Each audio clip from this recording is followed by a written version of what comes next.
We are live. Yes, we are. Welcome back, investors, to Ticker Time News. I am Adam. And the stock market today, it tossed and turned, but it was really the interest markets that were calling the shots. And those markets were no friends to stocks today. I actually told our investors on Patreon today this, quote, "The real disappointment, however, just might be the absence of rebound momentum, despite the idea that the Fed is going to take a more aggressive rate hike approach in an effort to tame inflation." And the 2-year today, let's look at that. And remember, you can look at all the charts that we go through today. There is a link in the description of this video to TradingView. Click on it, sign up for a free account, doesn't cost a penny. Now, the 2-year. US02Y. And I'm starting with the treasuries first because they controlled the market. Look at this. This is the daily view on the chart. Look at the past 3 sessions exploding out of this sideways trading box that it was in, going all the way back to the mid of April, June. And here we are popping out right here on the 10th of June. So big moves in the treasury market. The 2-year settled today up 16 basis points at 3.43%, and it's hanging right there right now. And the 10-year today, that settled up 12 basis points. Let's pull up the 10-year US10Y. Man, the 10-year, look at this, skyrocketing. The past 3 sessions have just been moving on treasuries, and that tells you something. The 2-year, that's sensitive to the Fed funds rate. When the 2-year goes up, that means investors are thinking that the Fed funds rate, the driver behind all interest rates, is going up. And when the 10-year goes up, the 10-year is more sensitive to growth and inflation. So it's going up because people have no faith that the Fed is going to get inflation under control. And this is going to end with earnings growth disasters, or at least pullbacks in earnings growth. It's not going to be as big as it has been over the past couple years with earnings. So the 10-year up 12 basis points today to 3.48%. Meanwhile, the Fed funds futures market upped its rate, pricing the probability of a more aggressive policy move by the Fed at the upcoming FOMC meeting, which tomorrow is Wednesday. The meeting started today. They're already talking about what we're going to do, and they may have already decided where they're going to go with the rates. 50 basis point rate hike like they said they're going to do, or rug pull 75. Well, this June meeting, the meeting which will conclude with a release of a new policy directive and updated economic and interest rate projections. We get that at this meeting. We get a lot of information at this meeting. Now, briefly today, the CME's FedWatch tool showed a 96.6% probability of a 75 basis point rate hike. 96.6%. Can we go any higher? I mean, that is pretty high. That's a very big high probability. Now, a week ago, you know what the probability of a 75 basis point rate hike was? 1 week ago, it was 3.9%. So in 1 week, it's gone up 93%. 93% in just 1 week. Now, there was a 95.8 probability of another 75 basis point rate hike in July. And remember, the Fed has told us already that they are going to do a 50 basis point rate hike in July. Now we're up this high with the probability of the July meeting being 75 instead of 50. What do you think this was a week ago? 0.4% probability. I'm not kidding with these numbers either. And then there was a 97% probability of another 50 basis point rate hike in September. And remember, the Fed has not given us a number for any rate hikes in September. It was a 50 in June, 50 in July. September, we'll wait and see. Well, can you guess what that what that probability number might have been a week ago? Not very high, little to none. Wow, things have changed fast. Now, if this course is followed by the FOMC and everyone involved and all the voting members, the target range for the Fed funds rate would be 2.75 to 3% after the September meeting. A week ago, the Fed funds futures market assigned a 0.2% probability of a target range being that high after the September meeting. It was basically 0 1 week ago. Things have changed fast. So fast in the past 1 week. And we can see it. SPX, that's the ticker I use for the S&P 500.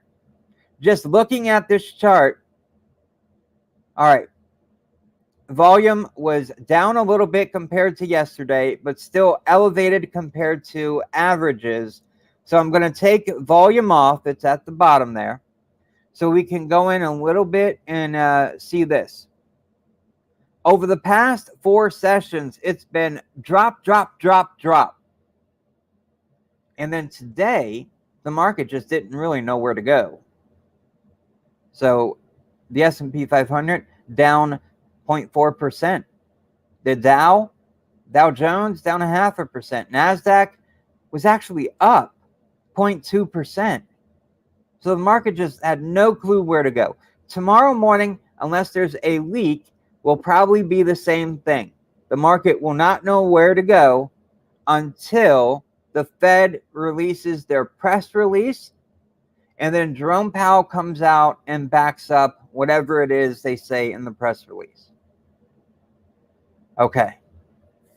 Market participants looked at this rapid pace of change in Treasury yields and Fed funds rates with some trepidation, worrying that the higher rates will lead to a slowdown in economic growth, possibly a recession, definitely stagflation, that will lead to a downturn in earnings growth.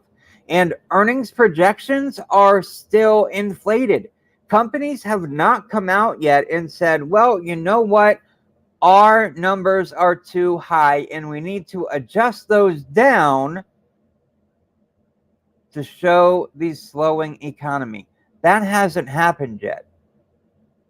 When that does, it'll be a slow trickle of negative information, which will negatively impact the market. Now, on the chart here, you can see today the wick is longer at the bottom and we made a new 52-week low today. This is our 4th new low. Well, I can't say 4th. This is our 4th big new low of the year. And you can see all 4 here on the chart.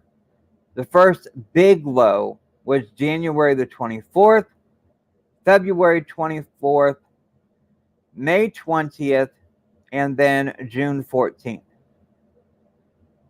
It's been rough. But it did close above the trend line, which means that there might be a little technical control here in the market, closing right on that trend line, possibly. I at least find it interesting. I also find it interesting that money flows are still sitting right in the middle at a 51, And the RSI is at a 29.9. 30 is when you get to oversold. So this is just to point out that you can't just rely on one indicator at a time to make your investing decisions on the chart. You need at least 3 different methods, indicators, to make your decisions on or using technical analysis. So it closed there. But my point here is there were 2 other observations that I shared with our investors on Patreon today. And I'm going to read those 2 other observations. 1, the stock market continues to struggle today, which raises the question as to whether the stock market will be truly satisfied to hear the Fed announce a 75-point increase in the target range for the Fed funds rate on Wednesday, and talk tough about a commitment to bring down inflation. With how far the market has fallen already, will the Fed make a difference? Lastly, the manner in which the market is trading today makes it appear as if investors are put off more by the idea that a shock and all rate hike approach will ultimately lead to a shock to the economy that, in turn, leads to a shock in earnings growth. There it is again. There it is again, that phrase, earnings growth. Earnings growth has not been pulled back and priced into this market. Now, let me just make a real quick plug here. If you would like this valuable information that I share with our investors, our community on Patreon, then come join us. Click the first link in the description. That content will help you along your investor journey, and it's amazing, I must say. So come join us. Click the first link in the description. We'd love to see you there. Okay, that's the only plug of the live stream. Now, with all of this, is it really a surprise that the rebound efforts today lacked any conviction? The major indices all hit new 52-week lows at one point today. The S&P 500, for its part, flirted with a break at the 3,700 level. It stopped at 3,705 and it found some buying support. That did repair a small part of today's damage. And you can see it's at 37.35 is where it's settled. Things would have been a lot worse if not for the outperformance of the information technology sector. It was up 0.6%. And remember, we can check our sectors, S&P 500 sectors right here. If you want me to share this list again with you, I can, so you can have it to look at it. I mean, looking at this column over here, there's only 2 that are green. Now, the technology sector, why was it green today? Why did it have a better time than everybody else? Well, the technology sector is the heaviest weighted sector. So it's got big pull. And it was helped by good earnings and guidance from Oracle. And Oracle was up 10.5% today. Ticker symbol is ORCL for Oracle. What do you think of solar? Right here, I feel personally that the timing is impeccable.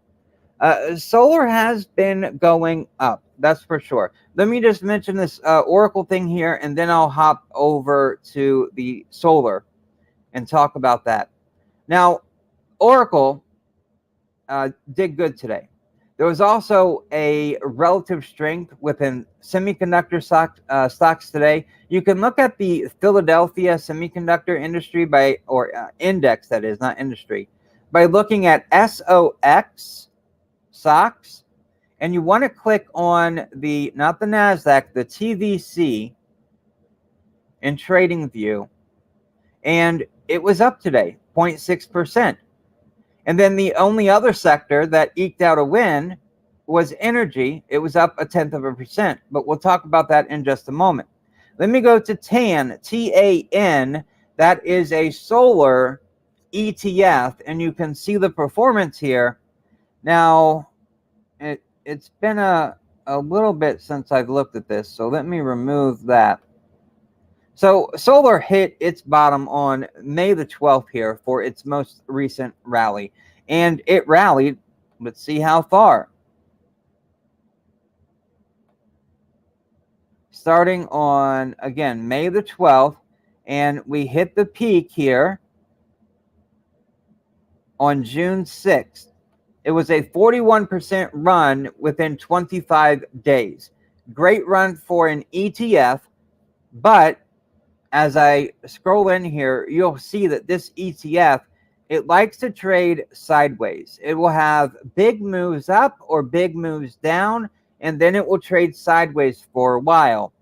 That's where we're at right now.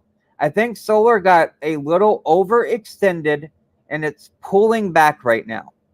And that's why this ETF, for example, it had a big 6.28% drop on last Friday when the market fell. So it got a little extended, and it's pulling back. I think other solar stocks as well, the list that you include, Enphase is my number one energy pick. It's my number one energy holding. I really believe in Enphase, but I do believe Enphase has gotten ahead of itself, and it also needs to pull back. ENPH is the ticker symbol for Enphase Energy. I love them, but they need to pull back some to get in here. They're a bit hot right now. One thing I will say about alternative energy is with oil prices, and we'll look at this later, but let me just pull up oil here real quick. With oil touching $123 a barrel today, alternative energy is going to do good. And just think, all through the summer months, we've got the rest of June, we've got July, and we've got August. That is typically the apex of the energy sector, especially for oil and the refinement there of gasoline, because people like to travel, they like to drive, they like to expand out and go places when the weather is warm.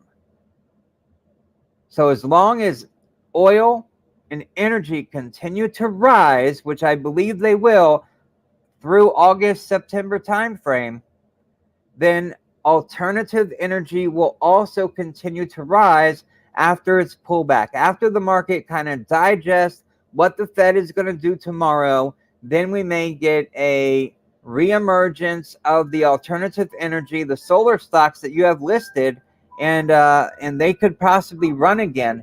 But I really feel like this market has got to show that it has some stability here for the solar stocks that you have mentioned, for them to start running again. Now, look at oil. It's at $118 a barrel right now. So it's come off that peak that it hit today. And again, you can see it in the top wick of the candle here. My gosh, $123 a barrel. I know $130 a barrel is coming, $135, maybe $140. Wow, I don't think so, but nice try.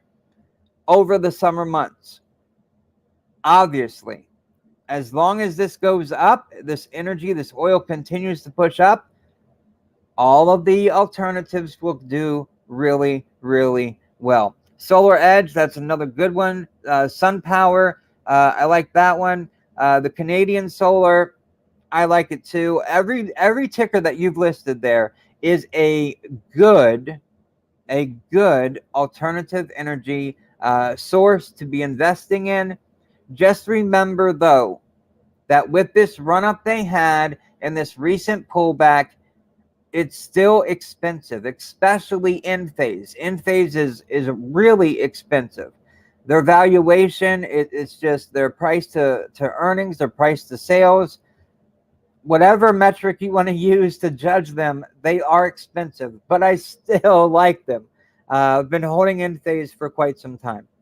All right, don't want to lose my voice here. All right, so there you go. Yeah, the timing is pretty darn good, especially if you got into solar earlier this year and you were able to catch those gains that it's been putting up. And don't forget about the ETFs. TAN is one of the easiest ETFs to remember for solar, because tan, and you get a tan when you're out getting those solar rays.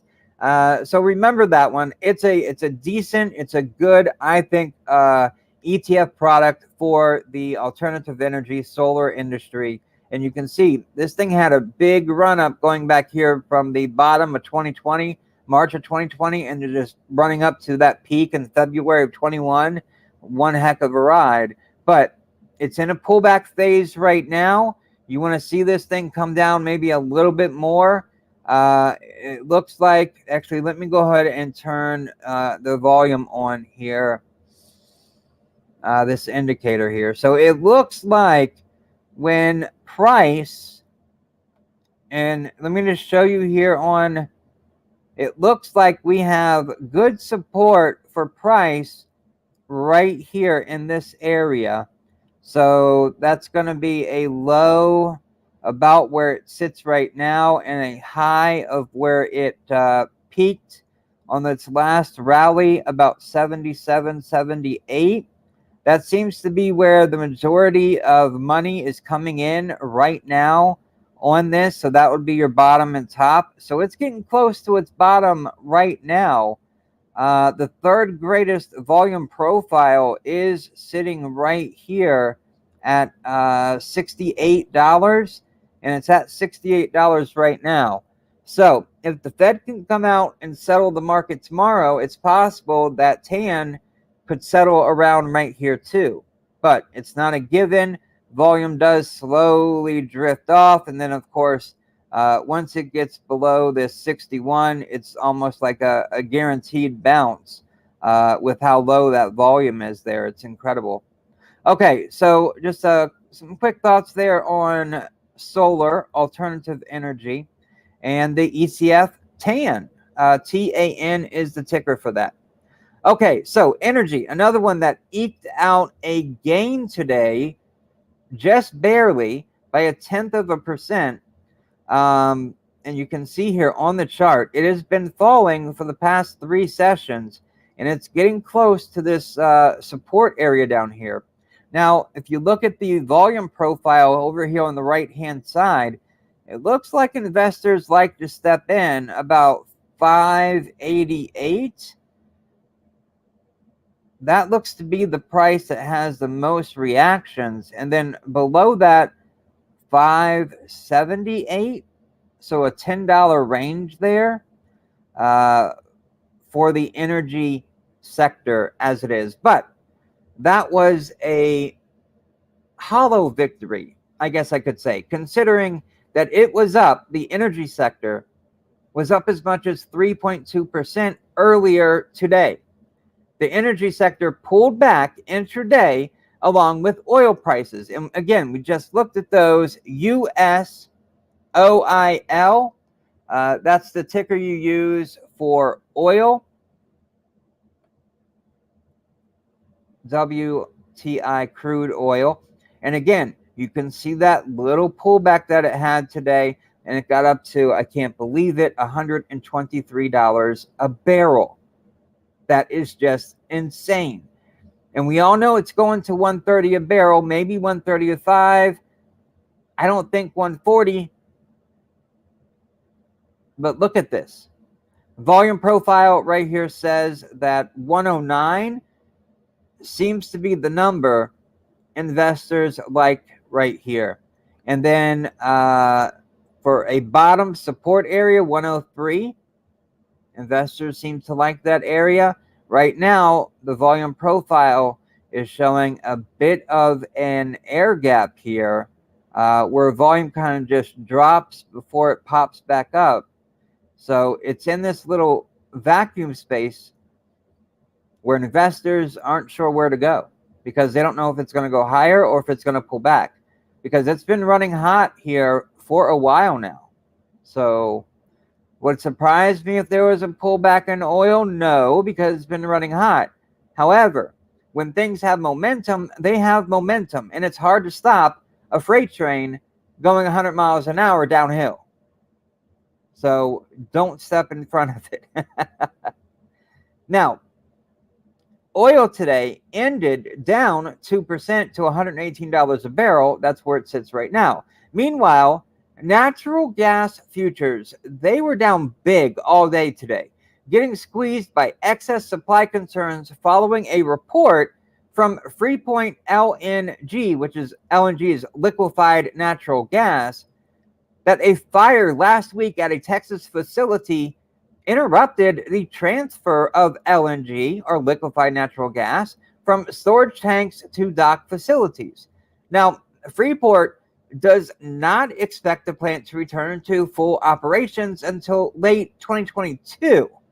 So to me, that seems a little backwards, right? Why would natural gas be going down if there was a fire at a plant and the plant's going to be shut down until late in 2022? If someone in the comments can help me understand that, I would be grateful, because it just kind of slips my mind there why price would be going down. It actually dropped 15.3% today. That's pretty big.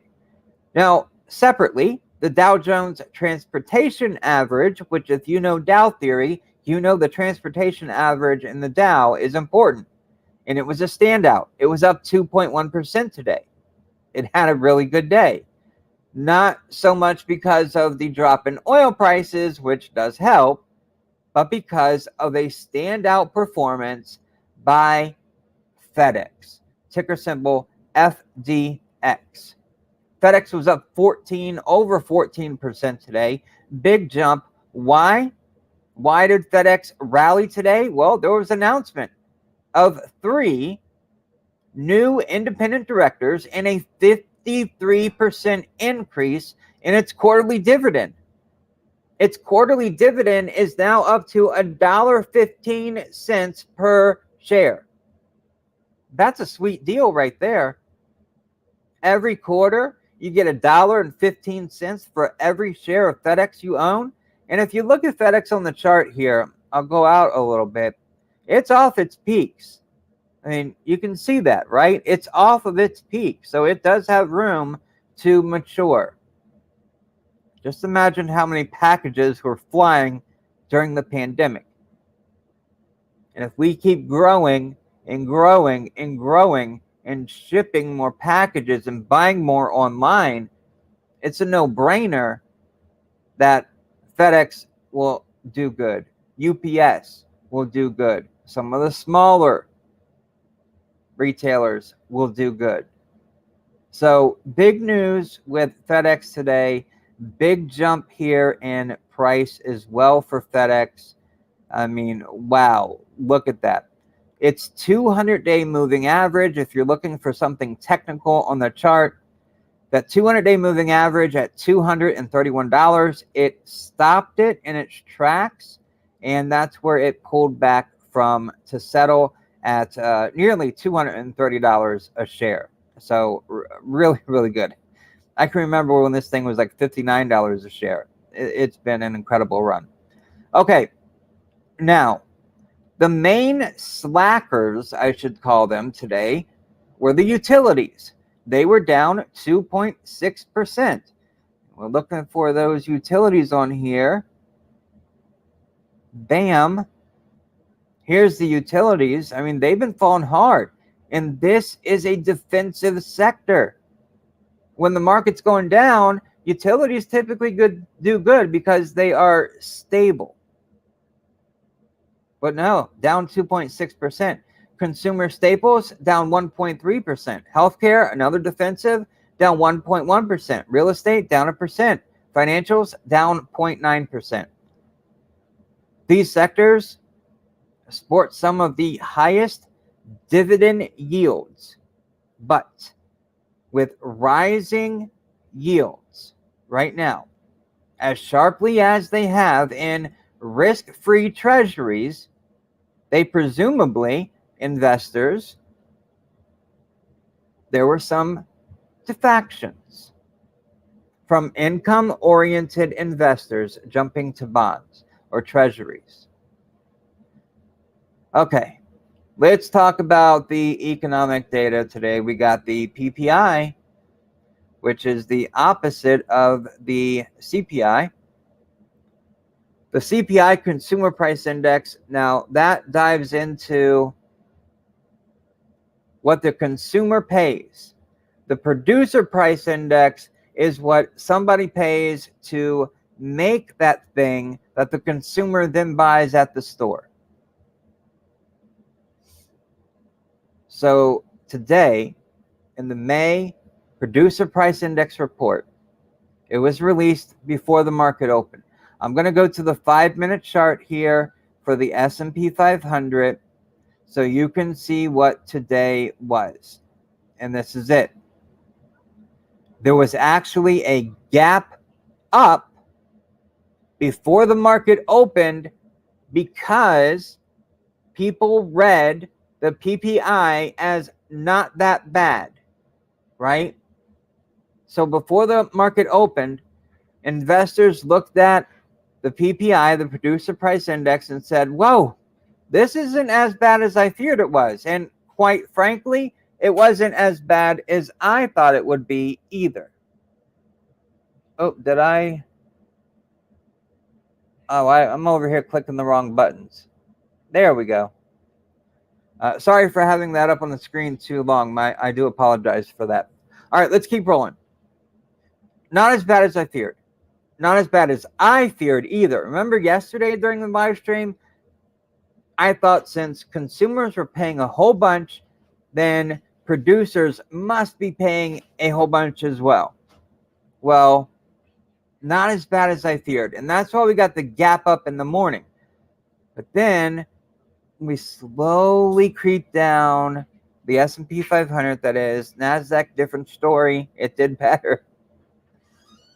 So with the PPI, total Producer Price Index was up 10.8% year over year versus 10.9% in April.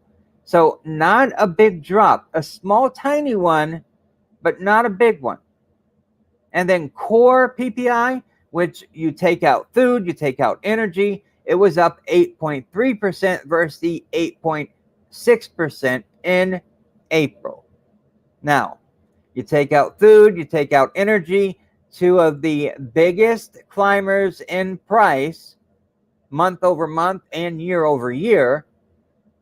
Well, then, of course, you've got a bigger spread there, a little bit 8.3 to 8.6. So there's a little something extra there. But the PPI for final demand increased 0.8% month over month in May, following a downwardly revised 0.2% increase in April. So we bounced back up a little bit higher month over month. I was expecting that one. Now, the index for final demand, less food and energy, of course, was up 0.5%, following a downwardly revised 0.2% in April. So what's the main takeaway from the PPI report or the Producer Price Index? Well, the year-over-year moderation seen in both PPI for final demand and the index for final demand, less food and energy, that it is supportive of the peak inflation narrative. Although the shadow of the disappointing May CPI report and the bump seen in energy cost this month alone should mitigate some of that enthusiasm for today's report. And that, ladies and gentlemen, is why the market floated downward instead of floating up like the NASDAQ did today. because that enthusiasm balloon was popped. Okay. Looking ahead to tomorrow, it is a busy, busy day. Market participants will receive the weekly mortgage report. Of course, I'm sure that's down. The May retail sales report, that's a big one at 8:30 Eastern. We also get the May import-export price index. We get the June Empire State Manufacturing Survey. That one's an interesting one at 8:30 a.m. Eastern. The April business inventory, which I'm sure companies are stocked with inventory, most of them.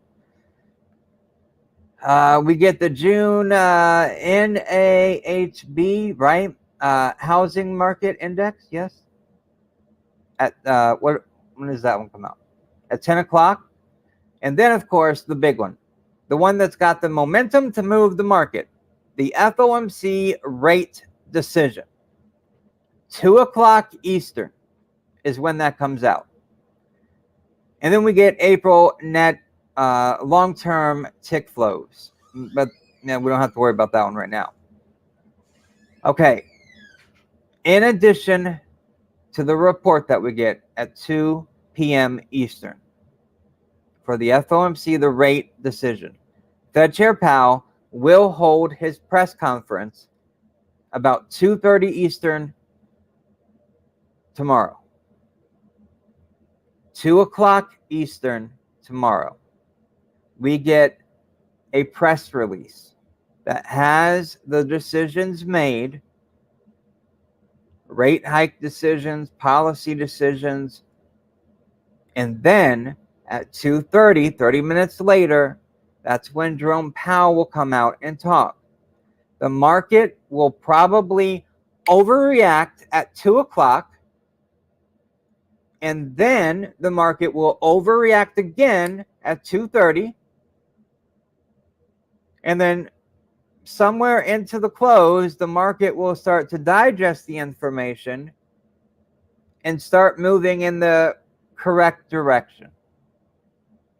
Which way will that be? I don't know. The market has been falling for days, literally, and falling hard for some of these days. Let's take some of the distractions off of the chart here. I think that if we get the 75 basis point rate hike, I think the market goes down. If we get a 50 basis point rate hike, which remember, the probabilities are all in the 90+% for 75. So if we get a 50, the market will rally. But I don't think so. Again, the probabilities are in the 90% or the 90 percentile. If Jerome Powell comes out and is more hawkish, meaning we're going to fight inflation hard, then the market drops. If Jerome Powell comes out and gives excuses, the market could rally because the market is getting to the point of oversold. Surprisingly, it's not quite there yet. RSI is only at a 29.9. 30 is oversold. So, I mean, it's just sitting at that line. Could we get a rebound effect tomorrow? Sure.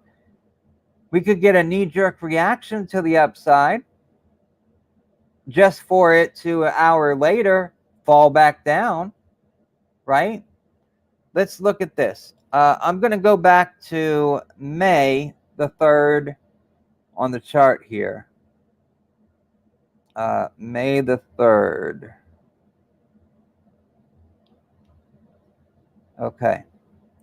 May the 3rd was the day before. It's in the middle of the chart here. May the 3rd is right here. All right. Why is that? Brighten that up some. All right. That's when the FOMC meeting began in May.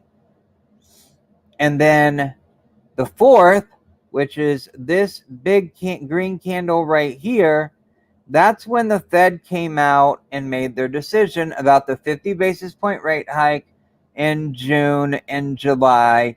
And September would be a wait and see. That sent the market for a rally. We were expecting a 50 basis point rate hike. We got it. The market went up that day.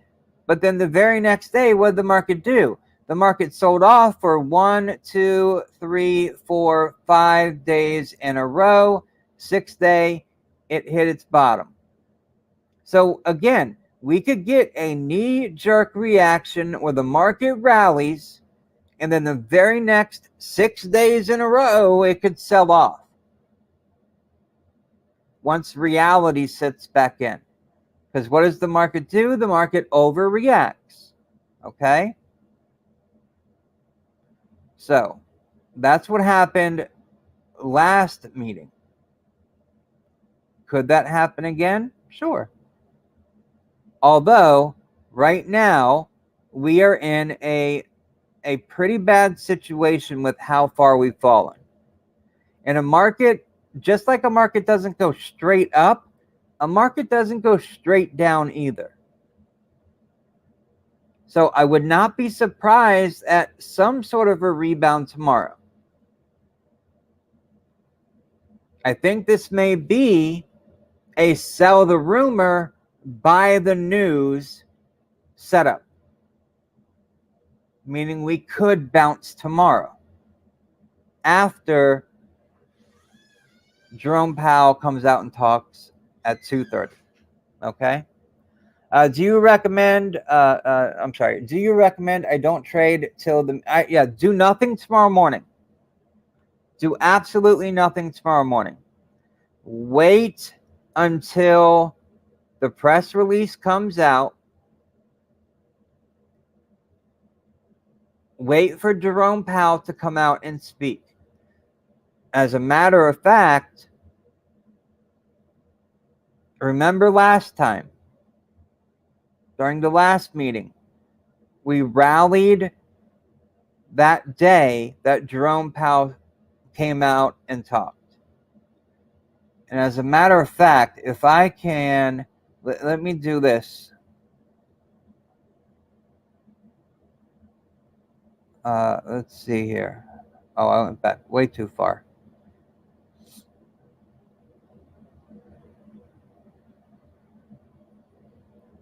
All right, let's do this. I want to try to, real quick,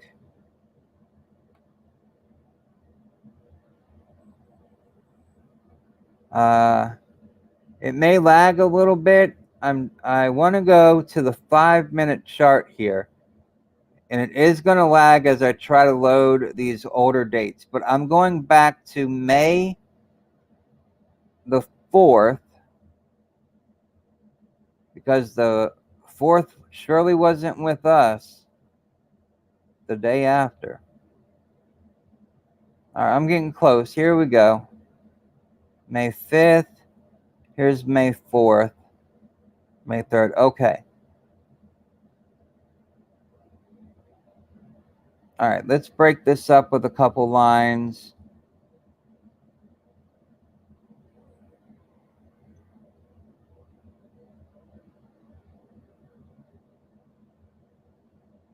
Okay. That vertical line right there, that's the 4th. Okay, May the 4th. Jerome Powell came out and talked around 2:30. So that would be right here. So see what the market did? All morning, the market was almost flat, right? Then the press release comes out and the market actually went down. Then Jerome Powell comes out and he talks, and then the market goes on a massive rally. Then the very next day, we have the gap down. Oh, I drew the Loch Ness Monster. That's pretty cool. Nessie. But that's how the market could react tomorrow, right? Flat trading during before 2 o'clock Eastern. The press release comes out, a knee-jerk reaction. Jerome Powell comes out, knee-jerk reaction. And then the next day we correct after the information has truly been digested. And what does this actually mean? So, I mean, you can, after Jerome Powell comes out, after the press release, you can trade after that, and you might be able to make a quick buck there if it goes in this direction. Again, if we get what we expect, then we're likely to see a rally from the market being oversold. That's something different from last meeting to this meeting. It's lagging a little bit, I know, because I'm trying to shrink it up a little bit. We had this drop off here, right? But the drop off here was not as extreme as the drop off we have right now going into the meeting. Our drop off right now looks a little more straight down. So an oversold market will correct itself, will rebound, but that does not mean we are safe from any more falling. I just want to make sure that we're clear on that. Because I don't think we have seen bottom yet. Quite frankly, see this little yellow box that I have down here on the bottom right? To me, that's more likely where the bottom could be. This little box down here. That could be our bottom. That's about 30% off from the July 3rd high for the S&P 500. And we're just now right around 21.6%, so another 9%, and we would be down here. But if we're following this trend line, which we now have this is a confirmed trend line, we have 5 reactions on this trend line going straight down it. And if we continue to have those reactions, we'd be in this hole by October, and then possibly from October dig ourselves out. But yeah, that's some advanced analysis there. I'm not 100% sold on that one, but I do have it marked for just in case. 75 is off the table by Powell, according to news. We'll see. Powell could be outvoted. It's a possibility. I don't think that would play out.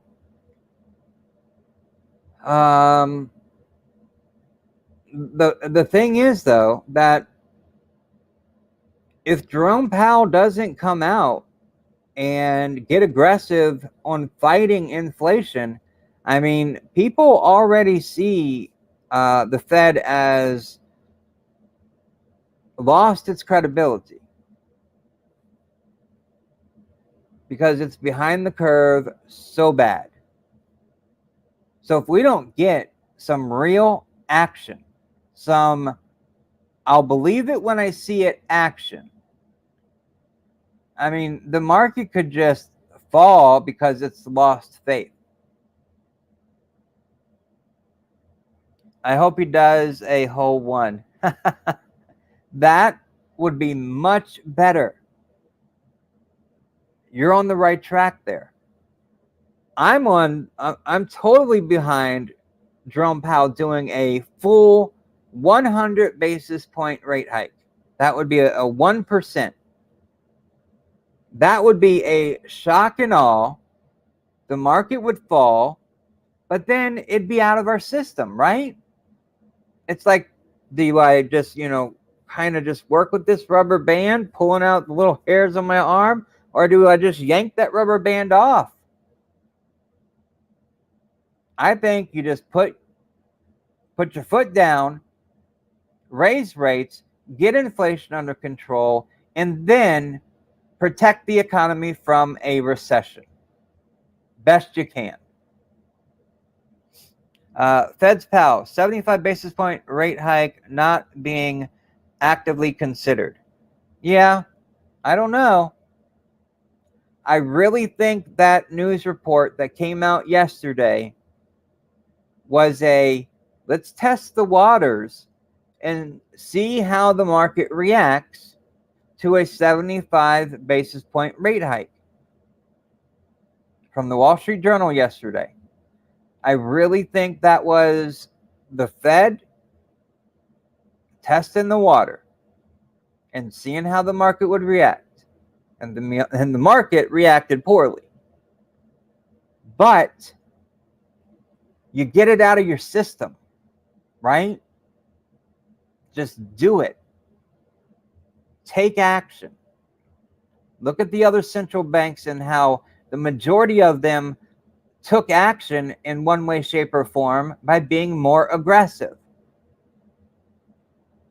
By tiptoeing around inflation, you may be making the recession last longer. That's a possibility too that we have to consider. A recession is not good. Now, I know recessions need to happen every once in a while. You got to complete the cycle, right?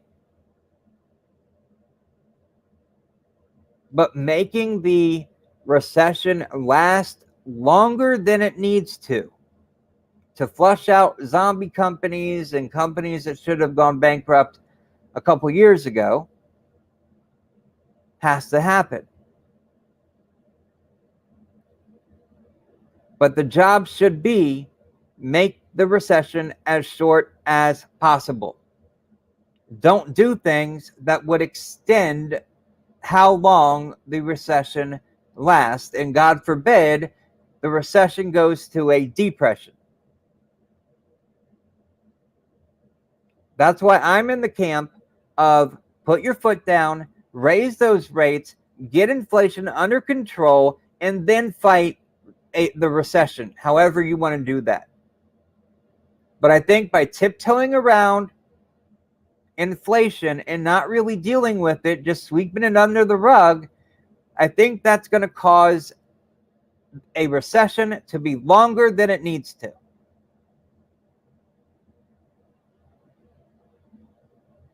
What's that phrase? Strong men make good times make weak men make hard times make good men. Something of that effect. I think we're in that right now. We just need to do it. I'm going in circles now. I've reached the end of what I came here to talk about today. So boy, oh boy, it'll be interesting tomorrow. Every manager on Wall Street is calling for him to get it over with too. Yes. Just do it, for Pete's sake. Absolutely. It would make everything just so much better, right? All right. Well, I'll wrap it up here for today. Greatly appreciate your time being here. Absolutely appreciate each and every one of you. I'll be here tomorrow after the market closes, another live stream, so we can talk about what happens in the market, why it happened, and what we can do to prepare for the future. So if you can do me a favor, click the like button. That really helps a small channel like this. Sharing the video helps. Subscribing if you're first time watching. All great things that you can do to help out the channel. And of course, if you like this perspective, if you want more information like this to help you along your investor journey, then click the first link in the description or the pinned comment in the live chat, and join us over on Patreon. We'd love to see you there. Awesome information. You are welcome. I learned my lesson not to trade the chop. Oh, yeah. Hopefully you were able to save yourself a little bit and didn't overdo it. But lessons, obviously, we go through life. We have to learn from whatever it is that we do. Always learn every day something new. That's my take on it. Learn from those lessons. You won't repeat them that way. And yeah. Okay, everyone. Thank you. I'll be here tomorrow. Again, after the market closes, another live stream, answer your questions, talk about the market. And on Patreon, obviously, tomorrow, look for information, a lot of it. There will probably be many updates throughout the day as the day progresses and as more information is released. I'll try to digest it as quickly as possible and get a turnaround on that as quickly as possible, because I know it's going to be it could be a wild day tomorrow, right? I mean, this market has sold off pretty hard the past 3 days, 4 days, and we're sitting at a new 52-week low. So, yeah. All right. Well, I'll shut it off here. Thank you again for joining me today. I greatly appreciate it. And you are welcome. 2 years are wiped out by only a few months. That is the truth, isn't it? That is the truth. I mean, looking at the chart here, if I go back up, we're right here. February of 21 is where we're at right now. That was a nice little tiny correction there, February 21. And then that little yellow box that I have there is almost right there at 2019 levels, right? Here's the top before COVID. And then my yellow box I have over here, they're almost at identical levels. So literally 2 years will be wiped out in months. All right. Thank you guys so very much. I greatly appreciate each and every one of you. Thank you so much for joining me, and I'll see you in the next video.